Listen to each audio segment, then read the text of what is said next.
어느 목사님에게 수잔이라는 딸이 있었다고 합니다. 이 딸은 인형을 가지고 노는 것을 매우 좋아했는데요. 이 목사님이 어느 날 묻습니다. 수잔, 네가 가장 좋아하는 인형은 어떤 인형이니? 이 딸이 이야기합니다. 아버지, 사실은 제가 가장 사랑하는 인형은 여기에 없어요 하면서 방으로 들어가더라는 겁니다. 그러면서 방에서 한 인형을 이렇게 가지고 나왔는데, 그 인형은 이상하게도 머리가 찌그러져 있고 팔도 다리도 부서져 있었다고 합니다. 이 목사님이 너무나 섬뜩한 생각이 들어서 정중하게 물었습니다. 수잔, 내가 이 인형을 가장 사랑하는 이유가 무엇이니? 그러자 딸이 이렇게 이야기합니다. 아빠, 사실은 이 인형은 내가 사랑해주지 않으면 아무도 사랑해주지 않을 인형이기 때문이에요 라고 이렇게 이야기를 했다 합니다. 참 딸임에도 불구하고 너무나 기특했겠죠. 아무도 사랑하지 않은 인형이기 때문에 자기가 가장 사랑하고 자기가 가장 아낀다라는 대답을 한 거죠. 이 목사님은 이 딸 아이에게서 이 좋은 마음이 하나님에게서부터 온 마음이구나라는 생각이 많이 들어서 본인도 하나님의 사랑을 얼마나 실현하고 있는지를 생각해 보게 되었다고 합니다. 여러분 어떻습니까? 세상에서도 사랑 얼마나 사랑하면 좋은 이야기입니까? 그런데 세상의 사랑은 왠지 하나님의 사랑과는 대립되는 것 같습니다. 그래서 무언가를 잘해야만 사랑하고 남보다 더 뛰어나고 또 멋지고 훌륭해야만 사랑하는 것이 참 세상에서 말하는 사랑입니다. 그래서 우리도 이 사랑을 받기 위해서 이 사랑의 인정을 받고 싶어서 무언가 남보다 더 뛰어나야 된다, 남보다 더 화려해야 된다라는 강박관념으로 얼마나 인생을 피곤하게 살고 있는지 모르겠습니다. 그러나 하나님이 우리를 사랑하시는 이 존재적인 사랑을 깨닫는다면 우리의 하루하루의 삶이 달라지고 또 우리도 누군가를 사랑하는 데 있어서 그 넓이와 깊이와 높이와 길이가 굉장히 새로워질 수 있으리라라는 생각이 듭니다. 오늘 우리가 살펴보는 요나서의 4장은 요나서의 결론이죠. 그런데 요나서 3장까지를 보면 지금 하나님께서 요나로 하여금 니느웨, 즉 아스르의 수도에 가서 복음을 외쳐라 명령을 했지만 요나는 그 말씀을 기뻐하지 않았습니다. 그래서 하나님께서 결국에는 요나를 데리고 와서 니느웨에 회개의 메시지를 선포하게 하고, 그러자 니느웨 백성들이 하나님을 믿고 그들이 베옷을 입고 금식하며 회개를 해버렸을 때, 그때 나타난 요나의 반응이 4장 1절부터 시작되고 있습니다. 그런데 요나서 4장 1절을 보니까 충격적이죠. 요나가 이것을 알고 매우 싫어하고 성냈다라고 말을 하고 있습니다. 하나님께서 사랑을 베푸시는 것을 보고 요나는 화가 났다는 거죠. 매우 성을 냈다라고 오늘 성경이 말을 하고 있는데, 그렇다면 요나가 이렇게 분노하면서 놓쳐버린 사랑은 어떤 것인가? 한 두 가지가 우리가 살펴볼 수 있습니다. 첫 번째는 바로 편파적인 사랑입니다. 편파적인 사랑. 요나는 너무나 니느웨 사람들이 싫었습니다. 왜 그렇습니까? 이스라엘을 괴롭히는 아수르의 사람들, 이 아수르의 사람들은 니느웨가 바로 아수르의 수도인 거죠. 아수르 사람들은 굉장히 잔인했습니다. 그리고 당시에는 세계에서 최강대국이었습니다. 이 강대국을 하나님이 심판하기를 바랬는데 지금 하나님께서 이들을 용서하시니까 그는 너무너무 화가 났다라는 거죠. 그러면서 요나가 하나님께 따지는 내용이 2장에 나옵니다. 그런데 이 따지는 내용, 하나님은 노하기를 더디하신다, 인자가 많으시다, 이런 부분인데 사실 요나는 하나님에 대해서 반절짜리 믿음을 갖고 있었어요. 즉 말씀을 반절만 받고 있었기 때문에 반절만 인용해서 하나님께 따지고 있는 거죠. 이 말씀의 원래 배경은 출애굽기 34장 6, 7절에 있습니다. 보겠습니다. 여호와께서 그의 앞으로 지나가시며 선포하시되, 하나님께서 모세에게 선포하신 내용이에요. 하나님이 어떤 분이신지를 설명하는데, 여호와라 여호와라 자비롭고 은혜롭고 노하기를 더디하고 인자와 진실이 많은 하나님이라. 인자를 천대까지 베풀며 악과 과실과 죄를 용서하리라. 하나님을 어떻게 설명합니까? 자비롭고 은혜롭고 노하기를 더디한다, 인자와 진실이 많은 하나님이다라고 말씀하십니다. 즉 사랑의 하나님을 이야기한 거죠. 그러나 7절 하반절을 보면 또 이렇게 말합니다. 그러나 벌을 면제하지는 아니하고 아버지의 악행을 자손 3, 4대까지 보응하리라. 무서운 말씀 아닙니까? 하나님이 죄에 대해서는 반드시 심판하신다. 3, 4대까지 보응하겠다는 공의의 하나님을 말씀한 겁니다. 그렇다면 요나는 하나님이 사랑의 하나님이고 공의의 하나님이라는 것을 향한 그러한 분명한 믿음이 있었다면, 그가 지금 하나님께서 니느웨 백성들을 향하는 행위에 대해서 그가 넉넉하게 받아들일 수 있었을 텐데, 그는 심판하는 하나님, 공의의 하나님을 생각하지 않고 오히려 자기가 하나님보다 더 높은 심판주의 위치에서 니느웨 사람들은 반드시 죽어야 된다라는 자기가 그러한 공의를 더 하나님보다 더 내세우는 거죠. 그래서 하나님께서 이들을 용서하시는 것에 대해서 용납하지 못하고 편파적인 생각을 가졌던 것입니다. 이 바로 편협한 믿음이 편파적인 사랑으로 나타나게 된 것입니다. 그래서 요나가 어떤 행동을 합니까? 니느웨 백성들이 회개를 하면 그 백성들에게 가서 하나님에 대해서 이야기를 해야 되는데 도망을 칩니다. 한번 도망친 정도가 아니라 구경꾼이죠. 5절 말씀 보겠습니다. 요나가 성읍에서 나가서 성읍 안에 들어가서 회개의 복음을 선포하고 하나님과의 피스메이커를 살아야 되는데 성읍에서 도망합니다. 그 성읍 동쪽에 앉아서 거기서 자기를 위하여 초막을 짓고 그 성읍에 무슨 일이 일어나는가를 보려고 그 그늘 아래에 앉았더라.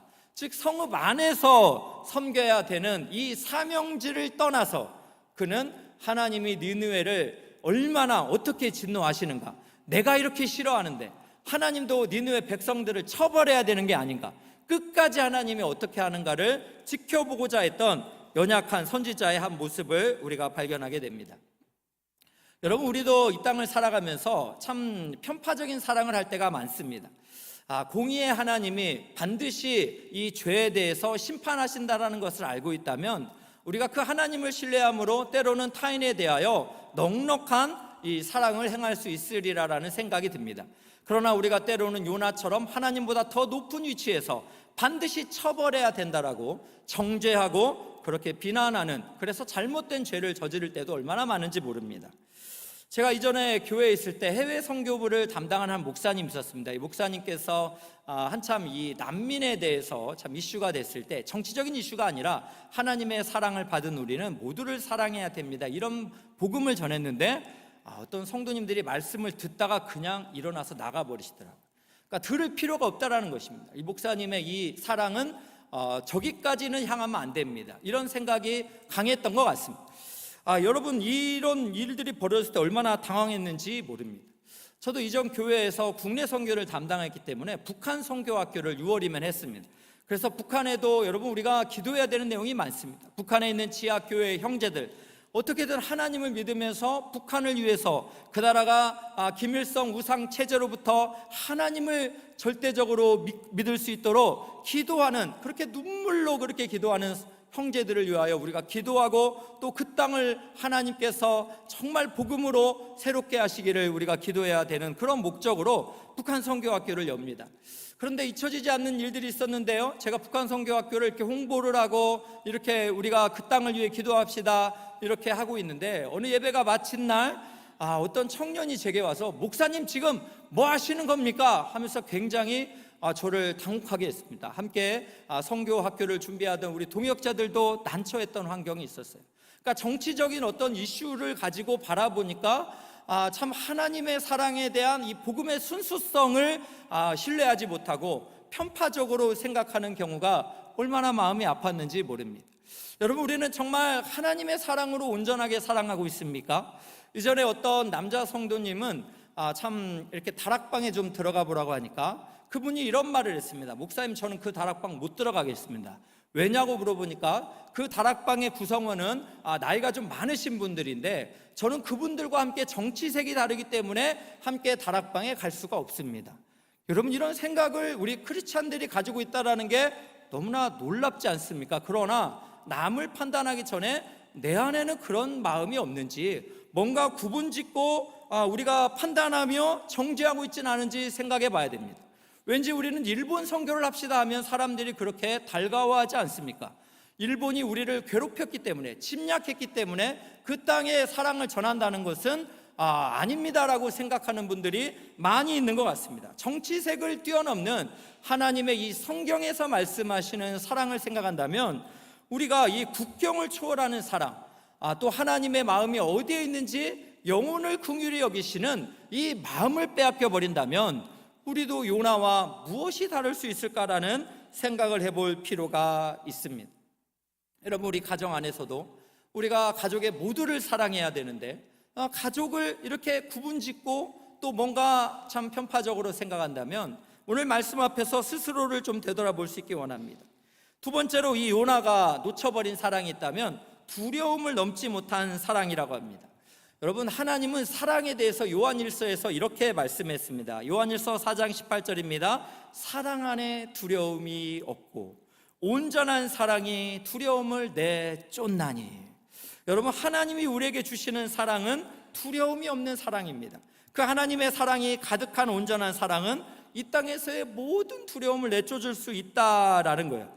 그래서 우리가 참 두려워하는 자는 온전한 사랑을 이루지 못한 것이다 라고 말할 수 있습니다. 요나는 지금 없었습니까? 니느웨 백성들을 사랑하는 데 있어서 두려움이 있었습니다. 니느웨 백성들, 아수르의 백성들, 이스라엘의 적대국이 강해지면 강해질수록 이스라엘은 더욱더 위험에 빠질 수 있지 않을까라는 생각을 한 거죠.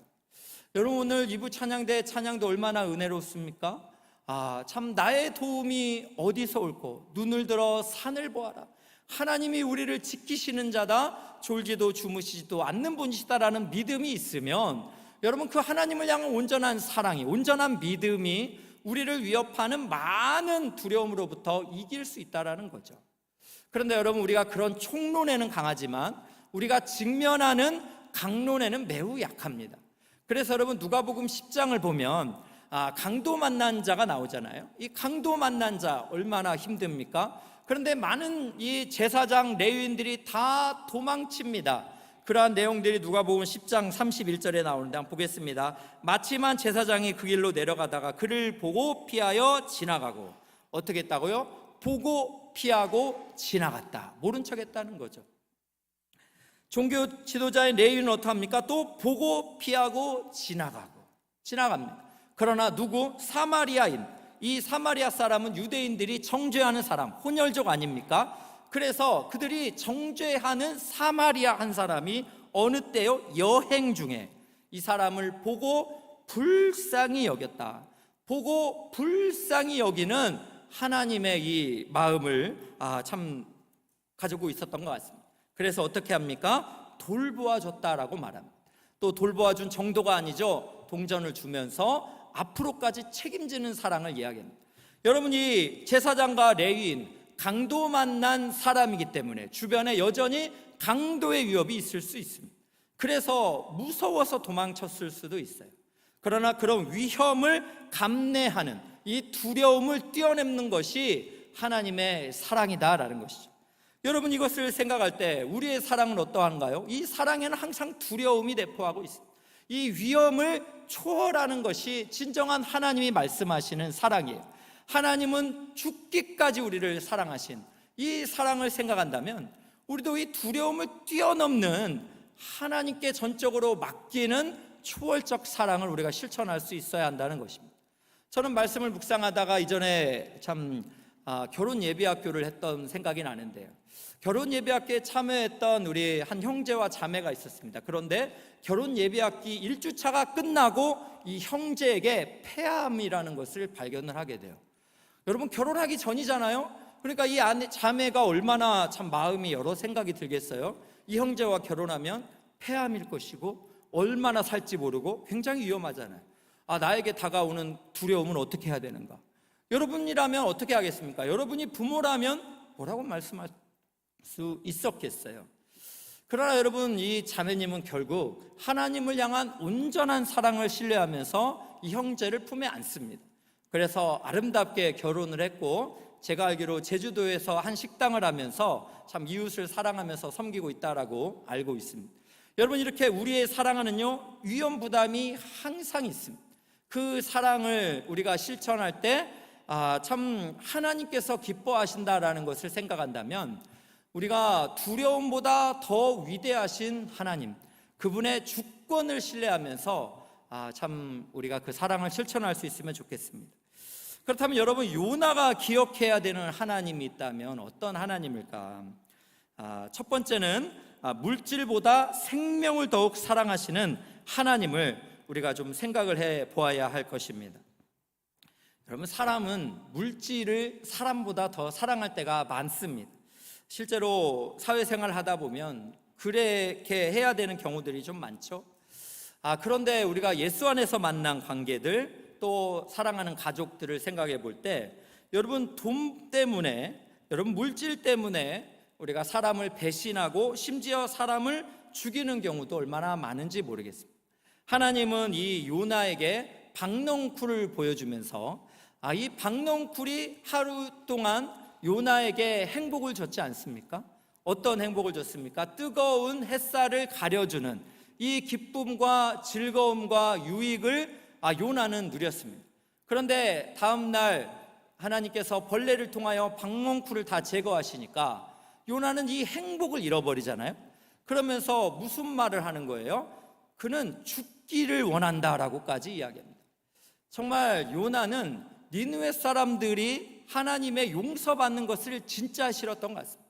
그래서 오늘 4장만 보더라도 하나님이 니느웨 백성을 용서하시니까 내가 사는 것보다 죽는 것이 낫습니다. 하나님이 묻자는 거예요. 너는 이렇게 성내는 것이 맞냐? 네가 왜 이렇게 성을 내니? 이렇게 이야기를 2번씩 하는 것을 보면서 여러분, 우리의 사랑은 어디를 향해 있는지 우리가 생각을 해볼 필요가 있습니다. 오늘 말씀 10절 11절을 보면 두 가치관이 정면적으로 충돌을 해요. 요나의 이 사랑의 가치관, 또 하나님의 사랑의 가치관이 충돌하는데, 보겠습니다. 여호와께서 이르시되 내가 수고도 아니하였고 재배도 아니하였고 하룻밤에 났다가 하룻밤에 말라버린 이 박넝쿨을 아꼈거든. 요나가 이 박넝쿨을 얼마나 사랑했고 이 박넝쿨로부터 오는 이 행복에 얼마나 그는 많은 이 가치를 두었습니까? 그런데 11절입니다. 하물며 이 큰 성읍 니느웨는 자유를 분별하지 못하는 자가 12만여 명이요 가축도 많이 있나니 내가 어찌 아끼지 아니하겠느냐. 즉, 큰 성읍 니느웨에는 어떤 일이 있다는 거예요? 좌우를 분별하지 못한다. 영적으로 둔감한 자들이라는 거죠. 하나님을 알지 못하는 자들이 12만여 명이기 때문에 그 잔혹한 사람들이 심판을 받아 죽는 것을 하나님은 긍휼히 여긴다라는 거예요. 하나님은 회개하고 돌아오는 백성들을 여전히 사랑하신다라는 것을 분명히 보여주고 있는 말씀입니다. 여러분, 이 말씀을 우리가 생각을 해볼 때 이 요나는 지금 민족에 대한 사랑이 너무나 가득하기 때문에 어떻게 보면 그 나라 입장에서는 충성스러운 사람이지만, 그러나 하나님께서 용서하고 돌아오는 죄인들을 그렇게 여전히 아끼고 사랑한다는 하나님의 사랑을 놓쳐버린 것이라는 생각이 참 많이 듭니다. 이런 사랑을 생각을 해볼 때 우리는 하나님께서 이 생명을 얼마나 존귀하게 여기시는지, 우리의 물질보다 돈보다 더 사랑하시는 하나님의 사랑을 우리가 좀 생각을 해볼 필요가 있습니다. 또 요나가 기억해야 될 하나님이 있습니다. 그 하나님은 그럼에도 불구하고 사랑하시는 하나님이에요. 그럼에도 불구하고 사랑하시는 하나님. 여러분, 우리는 요나서를 이렇게 살펴보면서 정작 요나는 타인에 대해서 관대하고 자비롭고 너그러우신 하나님에 대해서 굉장히 못마땅했어요. 그러나 요나가 진짜 놓쳐버리는 것은 그럼에도 불구하고 자신을 사랑하는 하나님을 놓쳐버린 겁니다. 그래서 요나는 참 어떤 사람입니까? 자신의 주관대로 하나님이 니느웨로 가라 했는데 불순종하며 다시스로 떠났던 사람 아닙니까? 그래서 여러분, 이 요나를 팀 켈러 목사님은 뭐라고 하냐면 방탕한 선지자다라고 이렇게 명명을 했습니다. 왜 요나가 방탕한 선지자인가? 이것은 누가복음 15장에 나오는 큰아들과 둘째 아들의 모습을 요나가 다 가지고 있었기 때문에 그래요. 그래서 하나님께서 요나에게 니느웨에게 복음을 전하라 했더니 말씀에 불순종하고 아버지의 품을 떠나죠. 하나님의 품을 요나가 떠난 것처럼 지금 어떻습니까? 요나는 하나님이 말씀하시는 것을 떠나서 마치 누가복음 15장에 나오는 아버지의 품을 떠난 둘째 아들처럼 그렇게 아버지의 재물을 더 사랑해서 아버지가 빨리 죽었으면 좋겠습니다 라는 게 아버지가 살아있을 때 상속을 요구하는 거잖아요. 그래서 재물을 취해서 이방 나라에 가서 허랑방탕하게 재물을 탕진한 그 모습이 바로 요나의 모습이다라는 거죠. 그리고 참 또 우리가 누가복음 15장에 보면 큰아들이 나옵니다. 그 15장의 아버지께서 회개하고 돌아온 이 둘째 아들을 사랑하는 것을 이 참 큰아들이 굉장히 못마땅하죠. 그래서 잔치에 들어가지도 않습니다. 그래서 큰아들을 향해서 뭐라 말합니까? 집 안에 있는 탕자다라고 말합니다. 둘째 아들은 아버지의 마음을 모르는 집 나간 탕자고, 첫째 아들은 집 안에서 아버지의 일을 다 행위로는 하지만 아버지의 마음을 놓쳐버린 집 안의 탕자다라고 이렇게 말합니다. 그래서 팀 켈러 목사님은 이 요나야말로 방탕한 선지자다라고 이렇게 이야기합니다. 여러분, 그런데 요나의 모습을 살펴보면서 너무 익숙하지 않습니까? 바로 우리의 모습이 보여져요. 하나님이 우리를 사랑하신다는 것은 놓쳐버리고 우리도 이 방탕한 선지자 요나처럼 활동할 때가 얼마나 많습니까? 하나님이 요나를 얼마나 오래 참으셨어요.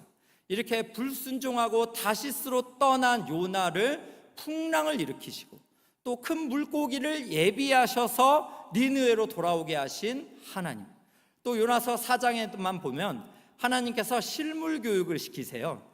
실물 교육이 뭡니까? 예비하셨다라는 말이 이렇게 반복이 되는데, 하나님이 요나를 교육하려고 박넝쿨을 예비하시고 또 무엇을 얘기합니까? 또 그 벌레를 예비하시고 또 벌레가 다 박넝쿨을 갉아먹게 하면서 뜨거운 동풍을 예비하셨다. 즉 하나님은 요나 한 사람을 가르치기 위해서 큰 물고기, 또 박넝쿨, 벌레, 뜨거운 동풍까지 예비하면서 요나를 참고 오래 기다리시는 것을 볼 수가 있어요. 그렇다면 요나는 나를 오래 참으시고 사랑하시는 하나님을 생각하면서 방탕한 선지자의 모습이 아니라 하나님이 원하시는 삶의 현장으로 들어가야 되지 않겠습니까? 그런데 여러분, 우리는 어떻습니까? 우리도 어떤 목사님이 말한 대로 요나를 거꾸로 하면 나요가 된다고 그래요. 그래서 요나서를 보면 나의 이야기 같다 이런 묵상을 하는데, 이 방탕한 선지자의 모습이 바로 나요라고 우리가 생각해 볼 수 있지 않을까라는 생각이 듭니다. 저는 최근에 참 우리 조선이라는 나라를 사랑했던, 국경을 초월한 하나님의 사랑을 실천했던 일본인 선교사 두 사람에 대한 이야기를 영화로 봤습니다. 무명이라는 영화인데요, 이 영화의 포스터를 한번 보여주시면, 여러분, 조선인보다 조선을 더 사랑한 일본인 선교사가 있었다는 것을 아십니까? 첫 번째 사람은 노리마츠 마사야스라는 선교사입니다. 이 선교사님을 한번 보여주시면, 이 선교사님은 명성황후가 시해됐을 그때에 일본인으로서 너무나 죄책감을 느꼈대요. 그래서 조선 땅에는 아직 하나님을 모른다라는 것을 가슴 아파하면서 1896년경에 조선어는 하나님이라는 단어밖에 몰랐지만 이 조선 땅에 찾아왔다고 합니다. 당시에 여러분, 이 조선 사람들이 일본을 얼마나 적대적으로 있고 또 이 조선을 괴롭히는 이 일본 사람들을 얼마나 미워했는지 모릅니다. 그런데 이 일본에서 최초의 개신교 선교사가 와서 하나님에 대해서 그렇게 선포를 하니까 얼마나 참 여러 가지 일들이 있었겠습니까? 이 선교사님의 아내분은 34살의 사토라는 아내였는데, 안타깝게도 이 땅에서 참 영양실조로, 참 사람들에게, 조선인들이 쌀과 먹을 것이 없으니까 자신의 머리를 잘라서 이렇게 나눠주고 이 최선을 다하다가 아내는 그렇게 이 땅에서 순교하게 됩니다. 이 아내의 묘지가 당시에 이들이 세웠던 수원의 동신교회라고 합니다. 그곳에 이렇게 참 모셔지고 있다라는 이야기를 들었는데요, 이분의 이 참 하나님을 닮은 사랑, 하나님의 사랑을 담고 하나님의 사랑을 담고자 노력했던 이 노리마츠 마사야스라는 선교사를 여러분, 그 누가 기억하고 있습니다. 두 번째 사람은 오다 나라지라는 사람입니다.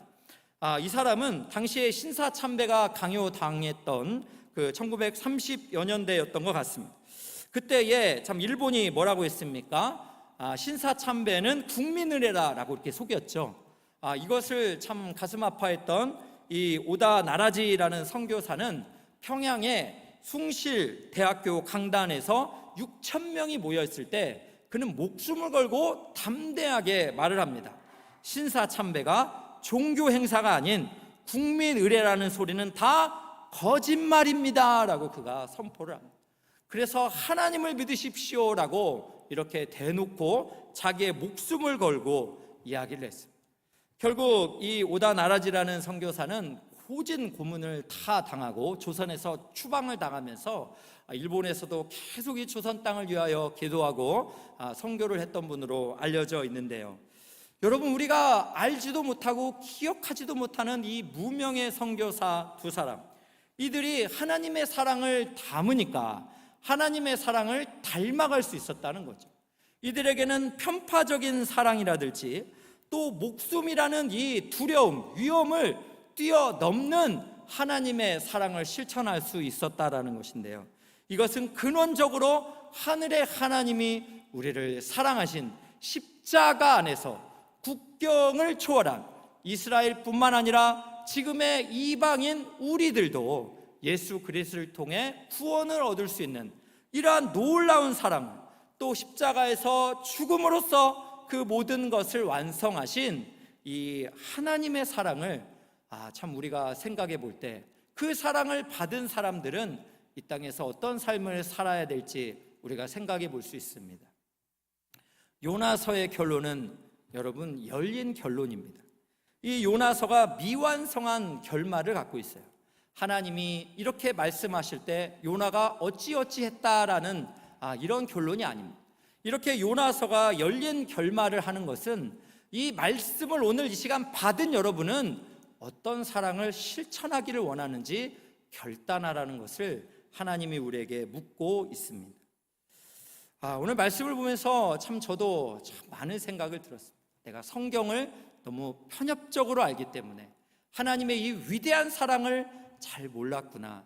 그 사랑을 내가 조금만 더 알았더라면 더 많은 사랑을 할 수 있었을 텐데, 이런 마음의 아픔이 한 주간 저를 얼마나 참 무겁게 했는지 모릅니다. 사랑하는 귀한 성도 여러분, 여러분은 어떻습니까? 저는 참 우리 교회 안에서 요즘 참 감사한 내용이 많습니다. 우리 성도님들은 오히려 이 하나님의 온전한 사랑을 경험하고 그 사랑을 실천하는 분들이 많으세요. 참 지난주에는 우리 이웃사랑 분과가 있는데 우리 성도님들께서 이 뜨거운 이 여름에 독거 노인들이죠, 참 외로운 분들을 찾아가서 선물을 드리면서 그들을 위해 기도하는 사역을 했습니다. 사진을 한번 보여주시면, 당신이 행복하면 좋겠습니다. 이 하나님의 사랑을 가지고 이들의 가정을 방문합니다. 이분들이 너무 외로운 분이기 때문에 처음에는 자신의 집안에 들어오는 것을 반대합니다. 그러나 이렇게 한 번, 두 번 이렇게 이제 방문을 하게 되면 마음을 열고 이분들이 이제 대화를 시작하는데 정말 말씀을 끊이지 않도록, 너무나 외로우니까 누가 이 세상에서 자기 이야기를 들어주겠어요? 우리 성도님들이 이야기를 들어주고 또 하나님 사랑 안에서 이렇게 기도까지 해주는 이 더위에 이러한 사랑을 보이지 않게 행하시는 것이 얼마나 감동이 되었는지 모르겠습니다. 또 여러분, 요즘은 지금 캠프와 수련회가 진행을 중이죠.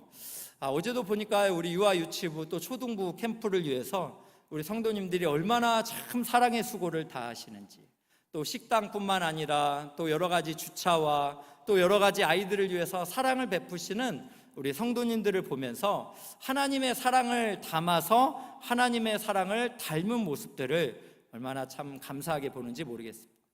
마지막으로 이제 또 이번 주 토요일부터 우리가 일주일 동안 말레이시아라는 그 나라를 우리가 품고 하나님의 사랑을 우리가 증거하기 위해서 우리 18명의 단기 선교사들이 참 이제 출발을 하게 됩니다. 말레이시아라는 이 나라, 가본 적도 없고 본 적도 없는 나라, 그러나 그들의 영혼들을 사랑하면서 특히 이 땅에 있는 난민 학교에 참 그 사람들을 수업을 하고 또 친구를 초청하고 또 원주민들을 방문하고 또 캠퍼스를 전도하고 가정을 방문하며 미용 사역을 하며 여러 가지 하나님의 사랑을 전하고 오는 이런 사역을 감당하게 됩니다. 우리 말레이시아 18명의 단기 선교사뿐만 아니라 우리가 함께 보내는 선교사가 되어서 이 말레이시아 땅을 품고 기도하며 하나님의 사랑을 품는 그러한 시간들이 될 수 있기를 간절히 기대합니다. 결론을 맺겠습니다. 사랑하는 귀한 성도 여러분, 방탕한 선지자 요나와 같은 모습이 나의 모습이 아닌지 생각해 봅시다. 편파적인 사랑으로 우리가 하나님을 향한 오해로 그렇게 내 기분과 감정에 따라 사람을 선택하고 가리고 구별하며 사랑하고 있지는 않는지 반성해 보기 원합니다. 또 우리가 방탕한 선지자 요나처럼 너무나 두려워서 다가오게 될 위험이 너무나 공포스러워서 그 사랑을 결단하지 못한다면 오늘 우리를 돌보시는 하나님의 온전한 사랑을 신뢰하면서 믿음으로 나아갈 수 있기를 원합니다. 물질보다 생명을 사랑하신 하나님, 그럼에도 불구하고 이 방탕한 선지자를 끝까지 사랑하신 하나님, 그 하나님의 사랑을 담은 우리가 이 땅에 하나님의 사랑을 닮아가기를 주님의 이름으로 축원합니다.